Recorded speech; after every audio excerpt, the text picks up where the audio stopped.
আসসালামু আলাইকুম। বার্তা নির্যাসে সবাইকে স্বাগত। দ্বিপাক্ষিক সম্পর্ক জোরদারের অঙ্গীকার করল বাংলাদেশ পাকিস্তান। জাতিসংঘে অনুষ্ঠিত টু স্টেট সলিউশন সম্মেলনের ফাঁকে বৈঠকে বসেছেন বাংলাদেশের পররাষ্ট্র বিষয়ক উপদেষ্টা তৌহিদ হোসেন এবং পাকিস্তানের উপপ্রধানমন্ত্রী ও পররাষ্ট্র বিষয়ক মন্ত্রী ইসহাক দার। সোমবার নিউ ইয়র্কে অনুষ্ঠিত এই বৈঠকে দুই দেশে রাজনৈতিক, অর্থনৈতিক ও সাংস্কৃতিক সম্পর্ক আরও জোরদারে সম্মত হয়েছে।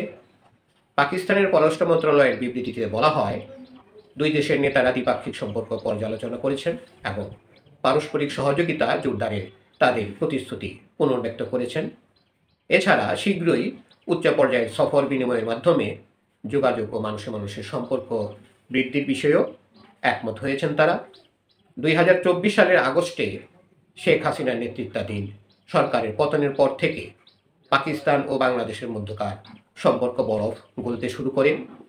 দীর্ঘদিন ধরে পাকিস্তানের প্রতি কড়া অবস্থান রাখা ঢাকার আচরণে ইতিবাচক পরিবর্তন আসে নতুন সরকারের শাসন আমলে।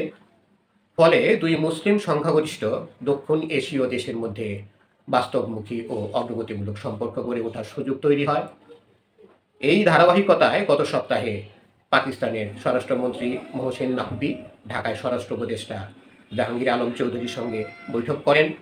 সেখানে কূটনৈতিক ও সরকারি পাসপোর্টধারীদের ভিসামুক্ত প্রবেশ অধিকারের এক ঐতিহাসিক চুক্তি হয়, যা ভবিষ্যতের বাণিজ্য ও রাষ্ট্রীয় যোগাযোগে গুরুত্বপূর্ণ ধাপ বলে বিবেচিত হচ্ছে। চীন প্রভাবিত নতুন আঞ্চলিক বাস্তবতায় এবং সার্কের মতো ঐতিহ্যবাহী জোটগুলোর গুরুত্ব কমে যাওয়ার প্রেক্ষাপটে পাকিস্তান ও বাংলাদেশ নিজেদের পররাষ্ট্রনীতিকে পুনর্বিন্যাস করছে।